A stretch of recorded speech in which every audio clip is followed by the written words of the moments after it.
दोस्तों आज की वीडियो में सीखेंगे कि आखिर कैसे स्विंग ट्रेडिंग में पार्ट टाइम काम करके पैसा कमाया जा सकता है। ठीक है, और बिल्कुल प्रैक्टिकल तरीका को सीखेंगे, वही तरीके को सीखेंगे जो तरीका लाइव मार्केट में लाइव चार्ट में काम करता है। उसी तरीके को आज की वीडियो में स्टेप बाय स्टेप आसान भाषा में सीखेंगे। ठीक है, सबसे पहले इस वीडियो में सीखेंगे कि आखिर क्या मतलब होता है स्विंग ट्रेडिंग का, यानी कि स्विंग ट्रेडिंग का मतलब क्या होता है वो सीखेंगे। उसके बाद सीखेंगे स्विंग ट्रेडिंग में आखिर स्टॉक्स को कैसे सिलेक्शन किया जाता है। उसके बाद सीखेंगे स्विंग ट्रेडिंग का एक जबरदस्त सेटअप के बारे में, यानी कि कौन सा सेटअप को फॉलो करके स्विंग ट्रेडिंग से पैसा बनाया जाता है वो भी सीखेंगे। उसके बाद सीखेंगे टेक्निकल्स को, यानी कि स्विंग ट्रेडिंग में टेक्निकल्स को कैसे फॉलो किया जाता है, जैसे कि सपोर्ट रेजिस्टेंस हो गया, ब्रेकआउट ब्रेकडाउन हो गया, उन चीजों को कैसे फॉलो करके पैसा बनाया जाता है वो भी सीखेंगे। उसके बाद सीखेंगे स्ट्रैटेजी को, यानी कि कौन सा स्ट्रैटेजी को फॉलो करके स्विंग ट्रेडिंग से पैसा बनाया जा सकता है, उस स्ट्रैटेजी को भी डिटेल में सीखने वाले। ठीक है, तो फुल पैकेज वीडियो होने वाला है स्विंग ट्रेडिंग का। अगर आपको स्विंग ट्रेडिंग से पैसा बनाना है या फिर सीखना चाहते हो तो ये वीडियो आपका बहुत काम दे सकता है। ठीक है, तो चलिए करते हैं वीडियो की शुरुआत। तो पहले समझते हैं क्या मतलब होता है स्विंग ट्रेडिंग का। एक लाइन में समझ जाओगे। जब भी आप शेयर बाजार में कोई भी कंपनी के चार्ट को ओपन करते हो तो कुछ इस तरीके का नजारा आपको देखने को मिलेगा। अब मैं अगर आपसे एक सवाल पूछूं कि ये जो चार्ट आप देख रहे हो, ये चार्ट ऊपर गया है या फिर ये चार्ट नीचे आया है, तो आपका आंसर क्या रहेगा? आप बोलोगे कि सर ये चार्ट तो ऊपर ही गया है, तो इसका आंसर है हाँ, ये चार्ट ऊपर गया है। अब दूसरा सवाल अगर मैं आपसे पूछूं कि ये जो आप चार्ट देख रहे हो, क्या ये चार्ट सीधा ऊपर गया है या फिर ये चार्ट स्विंग करते करते ऊपर गया है? अब ये दूसरा सवाल सुनते ही आप थोड़ा सा कंफ्यूज हो जाओगे कि क्या बोल रहा हूं, सीधा ऊपर गया है या फिर स्विंग करते करते ऊपर गया है। तो इसका आंसर है कि यहाँ पे जो चार्ट है ना, ये सीधा ऐसे ऊपर नहीं गया है। चार्ट तो ऊपर गया है, लेकिन ये जो चार्ट है ये स्विंग करते करते ऊपर गया है। ठीक है, यानी कि चार्ट पहले थोड़ा सा ऊपर गया है, फिर थोड़ा सा गिरा है, फिर ऊपर गया है, फिर थोड़ा सा गिरा है, फिर ऊपर गया है, फिर थोड़ा सा गिरा है। तो ये जो आप देख रहे हो चार्ट में कि ऊपर जाता है, थोड़ा सा गिरता है, ऊपर जाता है, गिरता है, इसी मूवमेंट को बोला जाता है स्विंग। क्या बोला जाता है? इस मूवमेंट को स्विंग बोला जाता है। और इसी स्विंग का फायदा उठाकर जिस ट्रेडिंग को किया जाता है उसी ट्रेडिंग को बोला जाता है भैया स्विंग ट्रेडिंग। समझ गए बात? यानी कि शेयर बाजार में कोई भी कंपनी का चार्ट आप देखोगे, अगर वो ऊपर गया है ना तो वो इस तरीके से सीधा ऊपर नहीं जाता है। अगर उसको ऊपर भी जाना होता है तो वो थोड़ा सा ऊपर जाएगा, थोड़ा सा गिरेगा, फिर ऊपर जाएगा, थोड़ा सा गिरेगा, फिर ऊपर जाएगा, थोड़ा सा गिरेगा। अब इसी चीज का फायदा उठाकर अगर ट्रेडिंग किया जाए तो उसी ट्रेडिंग को बोला जाता है स्विंग ट्रेडिंग। यानी कि बेसिकली स्विंग ट्रेडिंग में क्या होता है कि स्विंग ट्रेडिंग में गिरावट में बाई किया जाता है और जैसे ही 8 से 10% शेयर का प्राइस ऊपर चला जाता है उसको टॉप पे बेच दिया जाता है, सेल कर दिया जाता है। फिर गिरावट में खरीदा जाता है, बाई किया जाता है, फिर टॉप पे बेच दिया जाता है। इसी को बोला जाता है स्विंग ट्रेडिंग। ये जो मूवमेंट है ना, थोड़ा सा जो मूवमेंट है, 10% का 20% का मूवमेंट है, इसी मूवमेंट का फायदा उठाकर ट्रेडिंग किया जाता है और इसी को बोला जाता है स्विंग ट्रेडिंग। यहां तक क्लियर हो गया ना? स्विंग ट्रेडिंग क्या होता है आपको क्लियर हो गया होगा। अब दूसरा सवाल कि सर अगर इतना ही सिंपल ये ट्रेडिंग है, यानी कि यहाँ पे खरीदो, यहाँ पे बेच दो, यहाँ पे खरीदो, यहाँ पे बेच दो, अगर इतना ही सिंपल ये ट्रेडिंग है तो हर कोई स्विंग ट्रेडिंग से पैसा क्यों नहीं कमा पाता है? तो वेरी नाइस, अगर आपके दिमाग में ये सवाल आया है तो बहुत अच्छी बात है। जितना सिंपल इस ट्रेडिंग को देखने में लगता है ना, उतना सिंपल ये ट्रेडिंग नहीं है। कहने का मतलब ये है कि फॉर एग्जांपल आपने इस वाला पोजीशन पे स्टॉक को बाई कर लिया। अब जरूरी तो नहीं कि आपका बाई करने के बाद स्टॉक का प्राइस ऊपर ही जाएगा, ऐसा कोई गारंटी है क्या? ऐसा भी हो सकता है कि आपने यहाँ पे पैसा लगा दिया, उसके बाद आपका पैसा लगाने के बाद स्टॉक का प्राइस गिर गया। तो ऐसे में क्या हो सकता है? ऐसे में आपका बहुत बड़ा नुकसान हो सकता है, लॉस हो सकता है। ठीक है, तो जितना सिंपल ये ट्रेडिंग देखने में लगता है उतना सिंपल ये ट्रेडिंग है नहीं। ये ट्रेडिंग से पैसा कमाने के लिए सबसे पहले आपको क्या सीखना पड़ेगा? स्टॉक सिलेक्शन कैसे किया जाता है ये आपको सीखना पड़ेगा कि कैसे आखिर स्विंग ट्रेडिंग में स्टॉक सिलेक्शन किया जाता है।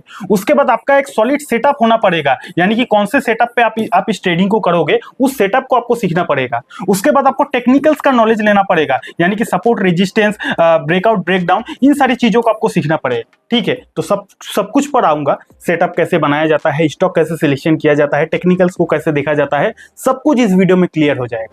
वैसे अगर आपको वीडियो अब तक अच्छा लग रहा है तो लाइक कीजिए, कमेंट कीजिए। आपको नेक्स्ट वीडियो इंट्राडे ट्रेडिंग पर चाहिए या फिर स्विंग ट्रेडिंग पर चाहिए, नीचे कमेंट करके बता सकते हो। और ट्रेडिंग करने के लिए आपके पास डीमेट अकाउंट होना पड़ेगा, तो डीमेट अकाउंट का लिंक भी आपको डिस्क्रिप्शन पर मिल जाएगा। ठीक है, तो चलिए अब समझते हैं कि कैसे स्विंग ट्रेडिंग के लिए स्टॉक्स को सिलेक्शन किया जाता है। तो स्विंग ट्रेडिंग में कैसे स्टॉक्स को सिलेक्शन किया जाता है, ये करने से पहले एक बहुत इंपॉर्टेंट काम होता है, उस काम को आपको पहले करना है। वो ये है कि आपको स्विंग ट्रेडिंग करने से पहले शेयर बाजार का जो माहौल है ना, उस माहौल को आपको देखना है कि जिस टाइम पे आप स्विंग ट्रेडिंग करने जा रहे हो उस समय पे पूरा शेयर मार्केट का माहौल कैसा है। कहने का सिंपल सा मीनिंग ये है कि जब आप स्विंग ट्रेडिंग करने जा रहे हो तो आपको इंडियन मार्केट को देखना है, यानी कि निफ्टी 50 को देखना है, और निफ्टी 50 का मोटा मोटी 6 महीना का माहौल को देखना है कि मोटा मोटी 6 महीने से निफ्टी 50 का माहौल क्या है। ये मैं इसलिए बोल रहा हूँ, एक चीज आपको पता होगा कि जब शेयर बाजार में बुल रन रहता है ना, यानी कि जब निफ्टी 50 का माहौल अच्छा रहता है ना, जब निफ्टी 50 बुल रन में रहता है उस समय शेयर बाजार में ज्यादातर स्टॉक्स भी बुल रन में रहता है। और जब निफ्टी 50 में बुल रन रहता है वैसे टाइम पर स्विंग ट्रेडिंग से पैसा बनाना बहुत आसान होता है, क्योंकि वैसे टाइम पर तो ज्यादातर स्टॉक्स डेली भागता है, तो स्विंग ट्रेडिंग में पैसा बनाना बहुत आसान होता है। लेकिन उसका ऑपोजिट, जब भी निफ्टी 50 में प्रेशर रहता है, जब भी निफ्टी 50 में बियर रन होता है, जब भी निफ्टी 50 डेली डेली गिरता है ना, वैसे टाइम पर शेयर बाजार में मैक्सिमम स्टॉक्स जो है उसमें भी डेली डेली गिरावट होती है। तो जब निफ्टी 50 में प्रेशर होता है वैसे टाइम पर अगर आप स्विंग ट्रेडिंग करते हो तो आपका नुकसान होने का चांसेस बढ़ जाता है। मैं ऐसा नहीं बोलता कि निफ्टी 50 बियरिश में है और वैसे टाइम पर आप स्विंग ट्रेडिंग करके पैसा नहीं कमा सकते, ऐसा नहीं बोल रहा। लेकिन अगर निफ्टी 50 में प्रेशर रहता है ना, वैसे टाइम पर स्विंग ट्रेडिंग से पैसा कमाना मुश्किल होता है, नामुमकिन नहीं, मुश्किल होता है। ठीक है, यहां तक क्लियर हो गया। अब जब भी आप स्विंग ट्रेडिंग करने जा रहे हो तो आपको कम से कम लास्ट 6 महीना का बाजार का माहौल देखना है कि लास्ट 6 महीने में शेयर बाजार का माहौल कैसा है। तो यहाँ पे एग्जांपल देने के लिए हम लोग देखते हैं, यहाँ पे हम लोग देख सकते हैं कि लास्ट 6 महीने में बाजार में काफी ज्यादा वोलेटिलिटी है, यानी कि कभी बाजार ऊपर जाता है फिर से गिरता है, फिर बाजार ऊपर आ रहा है फिर से गिर रहा है, फिर देखो ऊपर गया गिरा। तो निफ्टी 50 में काफी ज्यादा वोलेटिलिटी है, यानी कि शेयर बाजार में हमारा काफी ज्यादा कुछ समय से वोलेटिलिटी चल रहा है, ऊपर जाता है गिरता है। तो ऐसे माहौल में हमारा पहले मेंटालिटी क्लियर हो जाना चाहिए कि जब शेयर बाजार में इतना ज्यादा उतार चढ़ाव है, वोलेटिलिटी है, तो ऐसे माहौल में शेयर बाजार में जितना भी स्टॉक्स होगा उसमें भी वोलेटिलिटी होगा। तो ऐसे माहौल में अगर हम लोग स्विंग ट्रेडिंग करते हैं तो हमारा फटाक से बड़ा लॉस भी हो सकता है, बड़ा प्रॉफिट भी हो सकता है। ऐसा मैं इसलिए बोल रहा हूं कि जिस तरह यहाँ पे देखो बाजार फटाक से ऊपर गया, अब अगर आप इस वाला पोजीशन पे किसी स्टॉक में स्विंग ट्रेडिंग के लिए पैसा लगा दिया, अब बाजार जैसे ही ऊपर गया तो इसका मतलब ज्यादातर स्टॉक्स में भी तेजी आया होगा, तो फटाक से पैसा हमारा बन भी सकता है। और जैसे ही बाजार ऊपर गया उसके बाद इस वाला पॉइंट पे अगर आप कोई कंपनी के स्टॉक में पैसा लगा देते हो और बाजार फटक से नीचे आया, तो ऐसा भी हो सकता है कि उस स्टॉक में जोरदार गिरावट आया होगा, तो ऐसे में हमारा बहुत बड़ा नुकसान भी हो सकता है। ये मैं अभी जिस टाइम पे इस वीडियो को शूट कर रहा हूं उस टाइम का जो बाजार का हाल है उस हिसाब से मैं आपको समझा रहा हूं। हो सकता है आप जब स्विंग ट्रेडिंग करने के लिए जा रहे हो और 6 महीना का शेयर बाजार का माहौल देख रहे हो, उस समय का माहौल कुछ अलग हो सकता है आप जब देख रहे हो उस समय शेयर बाजार बुल रन में हो, तब तो स्विंग ट्रेडिंग करना आसान होगा। और ऐसा भी हो सकता है कि आप जब इस वीडियो को देख रहे हो उस समय शेयर बाजार का माहौल बियरिश में हो, यानी कि मार्केट गिर रहा हो, तो उस समय स्विंग ट्रेडिंग से पैसा कमाना थोड़ा सा मुश्किल होगा। ठीक है, तो कुल मिलाकर मैं ये कहना चाहता हूं कि जब आप स्विंग ट्रेडिंग करने जा रहे हो तो शेयर बाजार का माहौल देखो। माहौल देख लोगे तो आपका मेंटेलिटी क्लियर रहेगा कि हाँ, मैं अगर मैं स्विंग ट्रेडिंग करूंगा तो यहाँ पे मेरा बड़ा प्रॉफिट भी हो सकता है, बड़ा नुकसान भी हो सकता है। उसका रीजन है मार्केट में काफी ज्यादा वोलेटिलिटी है लास्ट 6 महीना से। यहां तक क्लियर हो गया। अब पहले तो आपने बाजार का माहौल देख लिया, उसके बाद अगर आपको स्टॉक को सिलेक्शन करना है तो हमारे शेयर बाजार में बहुत सारा सेक्टर होता है, जैसे कि आईटी सेक्टर होता है, फार्मा सेक्टर होता है, ऑटो सेक्टर होता है, इस तरीके का बहुत सारा सेक्टर होता है। प्रत्येक सेक्टर का आपको मूड माहौल देखना है कि शेयर बाजार में जो जो सेक्टर है उन सेक्टर का मूड माहौल कैसा है, तभी आप एक सही स्टॉक को सिलेक्शन कर पाओगे।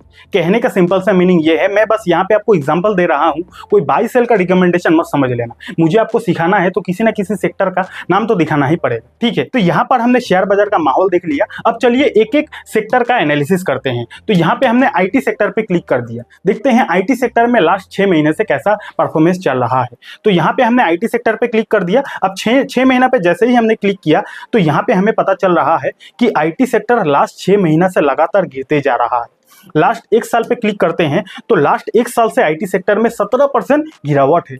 यानी कि हमें क्या समझ में आया कि अभी के टाइम पे अगर हम लोग आईटी सेक्टर से स्टॉक को सिलेक्शन करेंगे तो उसमें हमारा नुकसान होने का चांसेस काफी ज्यादा है।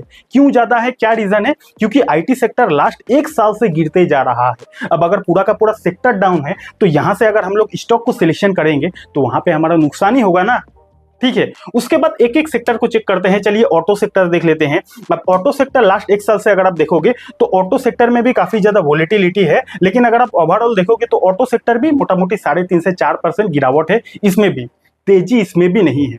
तो इसका मतलब रिजल्ट क्या आया कि अगर हम लोग ऑटो सेक्टर से भी किसी स्टॉक को अगर सिलेक्शन करते हैं तो उसमें भी हमारा अगर पैसा बनेगा तो उसका भी चांसेस कम है, क्योंकि ऑटो सेक्टर भी लास्ट का 1 साल से उसमें भी गिरावट है। ठीक है, उसके बाद अलग अलग सेक्टर को देख लेते हैं। चलिए मेटल सेक्टर को देख लेते हैं, ये 1 साल का परफॉर्मेंस क्या है। तो मेटल सेक्टर में भी काफी ज्यादा वोलेटिलिटी है। यहाँ पे देखो फटक से ऊपर गया, फटक से गिरा, 1 साल से ये भी माइनस में है। तो यहाँ पर भी मेटल सेक्टर का भी स्टॉक्स में काफी ज्यादा चैलेंजेस है। ठीक है, उसके बाद अगला सेक्टर देख लेते हैं, फार्मा सेक्टर देख लेते हैं। फार्मा सेक्टर का 1 साल का परफॉर्मेंस देख लेते हैं। तो फार्मा सेक्टर भी लास्ट 1 साल से मोटा मोटी 8% डाउन है। इसका मतलब इस सेक्टर का भी स्टॉक्स काफी समय से परेशान चल रहा है।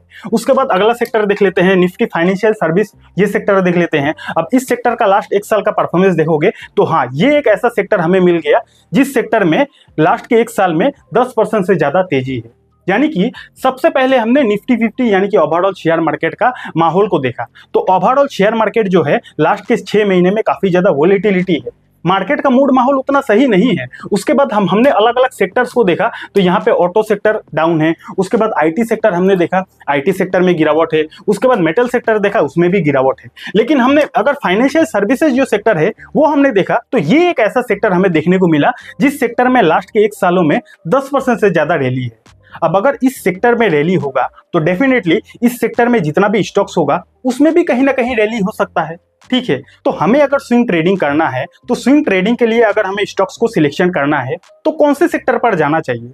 तो अभी का करंट माहौल के हिसाब से अभी जब मैं इस वीडियो को शूट कर रहा हूं तो जो सेक्टर का परफॉर्मेंस अच्छा है आपने देख लिया। हो सकता है आप जब इस वीडियो को देख रहे हो उस समय किसी और सेक्टर का मूड माहौल अच्छा होगा, तो वहां से आप स्टॉक को सिलेक्शन कर सकते हो। ठीक है, तो यहां तक हमने क्या समझ लिया कि पहले हमें मार्केट का माहौल देखना है, उसके बाद अलग अलग सेक्टर का माहौल देखना है, उसके बाद अगर कोई सेक्टर ऐसा दिख गया जो सेक्टर में कुछ समय से तेजी चल रही है तो उस सेक्टर का अंदर घुस के हम लोग स्विंग ट्रेडिंग के लिए स्टॉक्स को सिलेक्शन कर सकते हैं।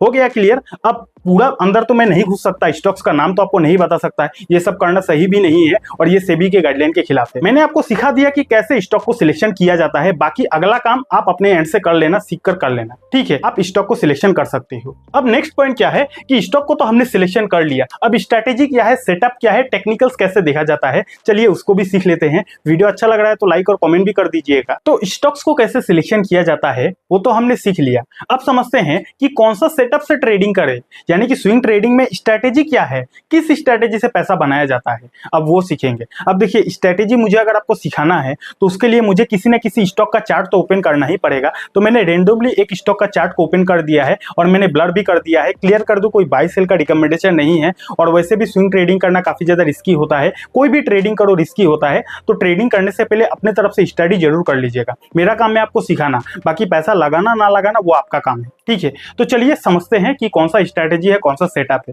तो जब भी आपको स्टॉक सिलेक्शन तो आपने कर लिया, स्टॉक सिलेक्शन करने के बाद आपको उस स्टॉक का चार्ट को ओपन कर लेना है और चार्ट ओपन करने के बाद उस स्टॉक का चार्ट को ठीक से देखना है कि उस चार्ट में क्या बन रहा है, क्या उस चार्ट में कोई टेक्निकल सेटअप बन रहा है कि नहीं। जैसे कि फॉर एग्जांपल ये जो चार्ट है ये नीचे आया, फिर इसी पॉइंट पे आने के बाद यहां से बढ़ने लगा, फिर ये चार्ट फिर से नीचे आया, फिर इसी पॉइंट पे आने के बाद चार्ट बढ़ने लगा।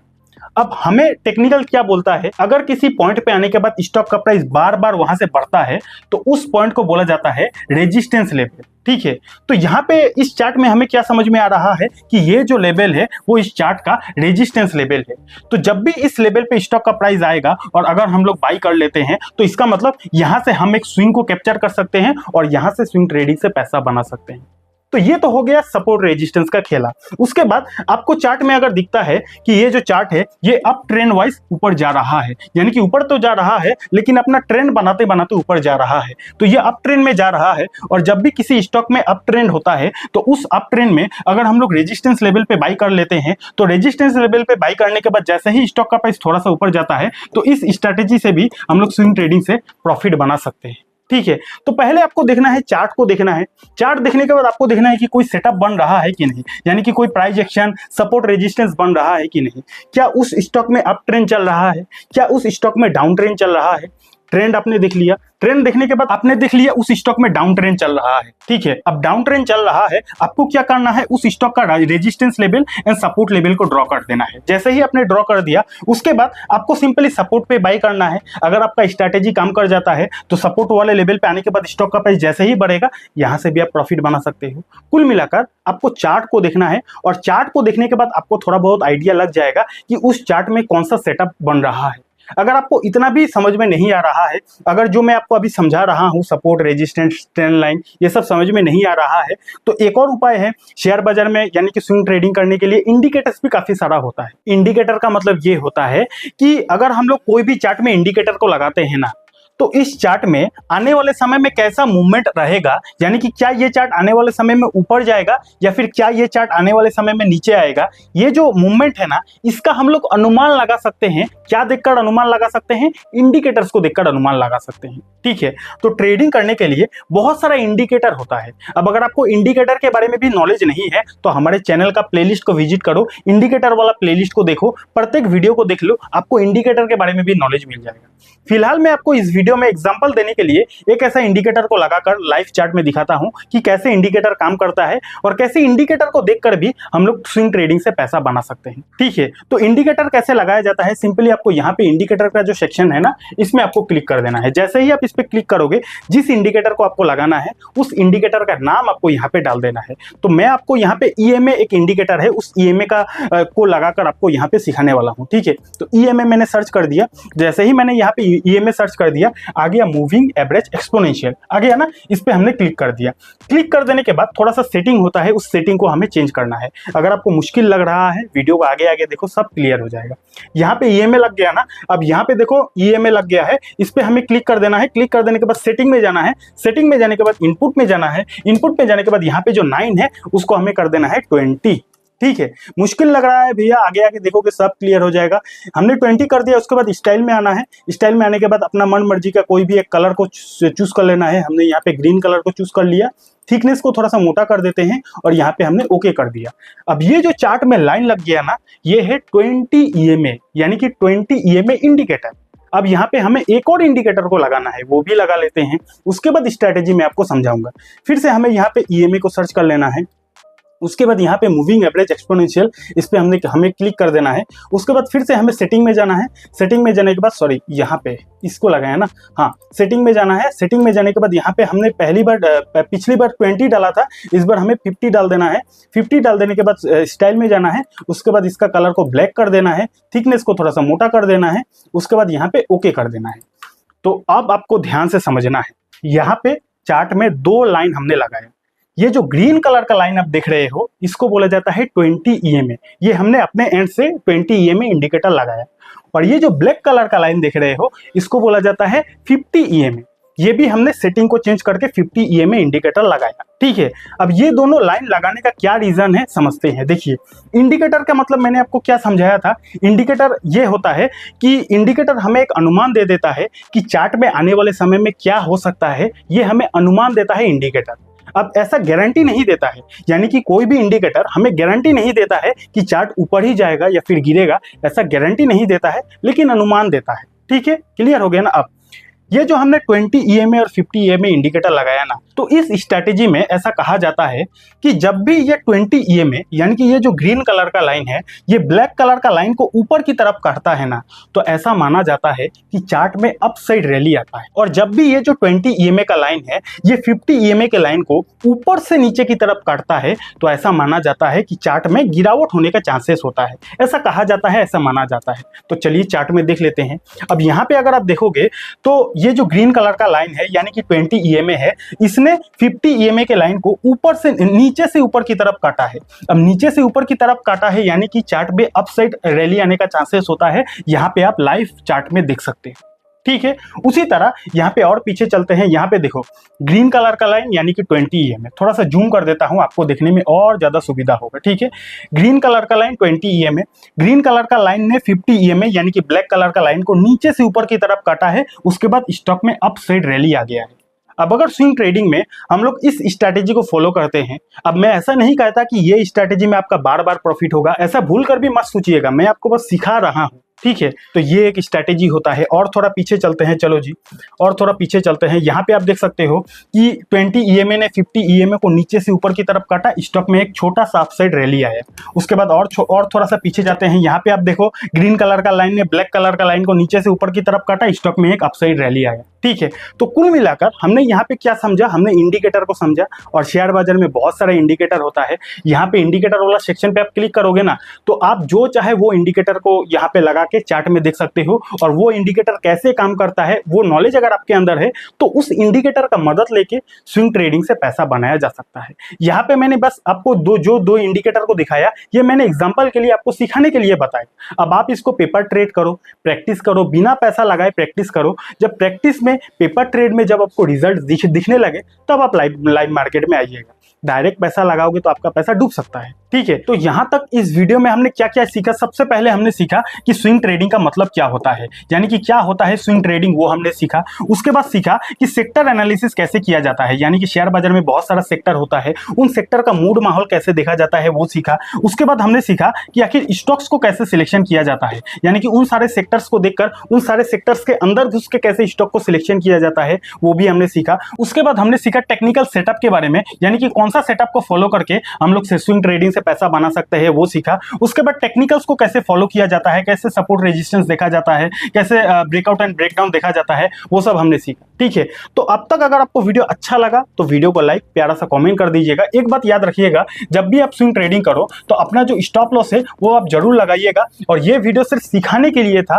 पैसा लाइव मार्केट में लगाने से पहले मैं बार बार बोल रहा हूं, आपको खुद प्रैक्टिस करना है। जब आपको लगे कि हाँ मेरा पैसा बन जाएगा, मेरा पेपर ट्रेड में प्रॉफिट होते जा रहा है, तभी आपको अपने फाइनेंशियल एडवाइजर से सलाह लेने के बाद लाइव मार्केट में उतरना चाहिए। ठीक है, और अगर आपको इंट्राडे ट्रेडिंग को बेसिक से लेकर एडवांस तक सीखना है ना, तो यहाँ पे क्लिक करके इस वीडियो को देख लीजिएगा। और अगर आपके पास डीमेट अकाउंट नहीं है तो डीमेट अकाउंट का लिंक आपको हमारे वीडियोस के डिस्क्रिप्शन पर मिल जाएगा। बहुत बहुत धन्यवाद।